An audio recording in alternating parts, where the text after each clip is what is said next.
ফিরে এলাম বিরতির পর। এই মুহূর্তে যে খবরের দিকে নজর রাখবো, বিধায়কদের যে শপথ গ্রহণ, সেই শপথ গ্রহণ নিয়ে জট কি কাটবে? বিধানসভার অধ্যক্ষের সঙ্গে সাংবাদিক বৈঠকে নজর রাখুন, এমনই ইঙ্গিতপূর্ণ পোস্ট করলেন কুণাল ঘোষ। যখন এই শপথ গ্রহণ নিয়ে একটা জট তৈরি হয়েছে, রাজ্যপালের সংঘাত তৈরি হয়েছে, ঠিক তখন কুণাল ঘোষ তিনি একটি ইঙ্গিতপূর্ণ পোস্ট করছেন। তিনি বলছেন যে বিধায়কের এই শপথ নিয়ে যে অধ্যক্ষ অর্থাৎ বিধানসভার অধ্যক্ষ বিমান বন্দ্যোপাধ্যায় তার এই যে সাংবাদিক বৈঠক, সেদিকে নজর রাখার কথা বলছেন কুণাল ঘোষ। বিস্তারিত জানবো, আমাদের সঙ্গে রয়েছেন আমাদের প্রতিনিধি দেবজ্যোতি ঘোষ। দেবজ্যোতি, ঠিক কি জানতে পারছো, কুণাল ঘোষ কি পোস্ট করেছেন? দেখো সুদীপ্ত, তৃণমূল কংগ্রেসের পক্ষ থেকে কুণাল ঘোষ গত কয়েকদিন আগে যেটা জানিয়েছিলেন, তারপরেও কিন্তু আজকে একটা তিনি এক্স হ্যান্ডেলে পোস্ট করেছেন যে স্পিকার বিমান বন্দ্যোপাধ্যায় সাংবাদিক সম্মেলন করবেন, সেখানেই সমস্ত যে এই যে শপথ জটিলতা রয়েছে সেই জটিলতা কাটবে। এবং এক পক্ষ কিন্তু দাবি করছেন যে স্পিকারের কাছে যে ক্ষমতা আছে তাতে তিনি শপথ গ্রহণ করাতে পারেন, এবং সেই মতোই কিন্তু আজকে স্পিকার বিমান বন্দ্যোপাধ্যায় সাংবাদিক সম্মেলন করবেন। তার জন্য আজ সকালেই তিনি কলকাতায় ফিরেছেন। এখনো পর্যন্ত শপথ গ্রহণের ব্যাপারে কোনো ব্যবস্থা নেননি বলেই তৃণমূল সূত্রের খবর। সেই দিক থেকে সায়ন্তিকা বন্দ্যোপাধ্যায় যে টুইট করেছেন, তিনি আইনি পথে হাঁটবেন, অর্থাৎ আগামী কয়েক ঘন্টা পরেই কিন্তু সমস্ত পরিস্থিতি পরিবর্তন হতে পারে।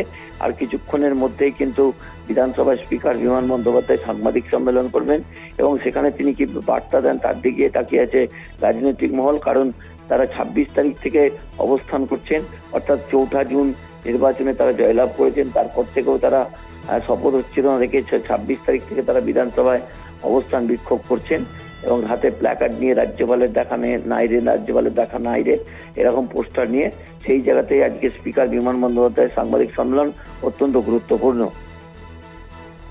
একদমই তাই, তুমি আমাদের সঙ্গে থাকো দেবজ্যোতি।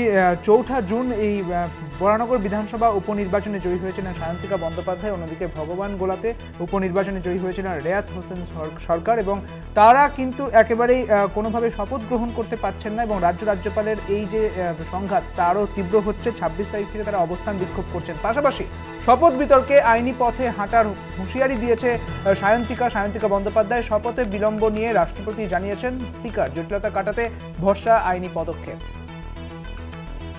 গণতান্ত্রিক পদে বসে রাজ্যপালের ভ্রুক্ষেপ নেই, সামাজিক মাধ্যমে পোস্ট করেছেন বরানগরের জয়ী তৃণমূল প্রার্থী সায়ন্তিকা বন্দ্যোপাধ্যায় তিনিও একটি পোস্ট করেছেন, যেখানে বলছেন যে গণতান্ত্রিক পদে বসে থাকা রাজ্যপালের কোনো রকম কোনো ভ্রুক্ষেপ নেই। সামাজিক মাধ্যমে পোস্ট করেছেন বরানগরের জয়ী তৃণমূল প্রার্থী সায়ন্তিকা বন্দ্যোপাধ্যায়। অর্থাৎ 26 তারিখ থেকে তারা অবস্থান বিক্ষোভ করছেন, রাজ্যপালের কাছে শপথ গ্রহণের উদ্দেশ্যে এই অবস্থান বিক্ষোভ। তবে কোনোভাবেই এই শপথ গ্রহণ যে জট, সেই জট কিন্তু আরও জটিল হচ্ছে ক্রমশ। শপথ বিতর্কে আইনি পথে হাঁটার হুঁশিয়ারি দিয়েছেন সায়ন্তিকা বন্দ্যোপাধ্যায়। শপথে বিলম্ব নিয়ে রাষ্ট্রপতিকে জানিয়েছেন স্পিকার, জটিলতা কাটাতে ভরসা আইনি পদক্ষেপ। গণতান্ত্রিক পদে বসে রাজ্যপালের ভ্রুক্ষেপ নেই, এমনটাই বলা হয়েছে। সামাজিক মাধ্যমে পোস্ট করেছেন বরানগরের জয়ী তৃণমূল প্রার্থী সায়ন্তিকা বন্দ্যোপাধ্যায়। অর্থাৎ একদিকে যখন কুণাল ঘোষ তিনি যখন পোস্ট করছেন, তিনি যখন বলছেন যে বিধানসভার অধ্যক্ষ তাঁর যে সাংবাদিক বৈঠক, বিমান বন্দ্যোপাধ্যায়ের সাংবাদিক বৈঠকে নজর রাখার জন্য, ঠিক তখনই সায়ন্তিকা বন্দ্যোপাধ্যায় তিনিও কিন্তু সরব হয়েছেন সামাজিক মাধ্যমে। তিনিও কিন্তু পোস্ট করছেন যে রাজ্যপালের কোনো ভ্রুক্ষেপ নেই এই বিষয়ে, অর্থাৎ তাদের যে গণতান্ত্রিক পদে অর্থাৎ এই বিধায়ক পদে তাদের যে বসাতে হবে, তাদের যে শপথ গ্রহণ করাতে হবে, সেই নিয়ে কোনো ভ্রুক্ষেপ নেই, এমনটাই পোস্ট করেছেন সায়ন্তিকা বন্দ্যোপাধ্যায়।